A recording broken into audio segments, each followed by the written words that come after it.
கிச்சன்ல வந்து பார்த்தீங்கன்னா, உங்களுக்கு செக்மெண்ட் வைஸா உங்களுக்கு பண்ணுவோம் நம்ம. ஸோ இதில வந்து பார்த்தீங்கன்னா, பாட்டம் யூனிட் செக்மெண்ட்டு. இது வந்து கிராக்கரி யூனிட் செக்மெண்ட்டு.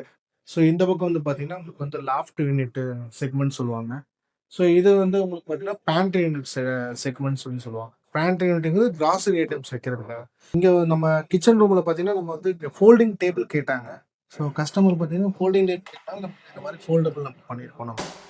ஸோ இதில வந்து நீங்க வந்து சாப்பர் ஏதாவது நீங்க வெஜிடபிள்ஸ் ஏதாவது கட் பண்றனா நீங்க கட் பண்ணிக்கலாம். இல்ல ஏதாவது மிக்ஸி நீங்க கிரைண்டர் ஏதாவது யூஸ் பண்ற மாரி இருந்தா, அந்த அளவுக்கு உங்களுக்கு ஸ்ட்ரென்த்தோட உங்களுக்கு இது எல்லாமே கிடைக்கும். சிமினி வந்து நம்ம இப்ப இந்த மாரி கவர் பண்ணணும் அப்டின்னா, ஸோ இதுக்கு வந்து நம்ம அவுட்டேஜஸ் இந்த மாரி போனோம்னா, நாளைக்கு இது வந்து வெளியில எடுக்கிறது, யூஸ் பண்றது, ஏதாவது ரீவொர்க் வருது அப்டின்னா, உங்களுக்கு வந்து டிஸ்டர்பன்ஸ் ஆயிரும். ஸோ அதனால நம்ம வந்து மேக்னெட்டிக் கான்செப்ட்ல குடுத்துருக்கோம். ஸோ தேவைன்னா நீங்க வந்து எடுத்துட்டு யூஸ் பண்ணி ஏதாவது ரிப்பேர் ஒர்க் பார்த்துட்டு, ஸோ இல்லைன்னா உங்களுக்கு வந்து நீங்க க்ளோஸ் பண்ணிக்கலாம். ஸோ காரணம் வந்து பார்த்தீங்கன்னா, கேஸ் இதுக்காக நம்ம சிலிண்டருக்காக நம்ம எல்லாமே விட்டுருப்போம். ஸோ இந்த மாரி நீங்க இது வச்சுட்டு நம்ம கார்னர் நம்ம க்ளோஸ் பண்ணிக்கலாம் அதில.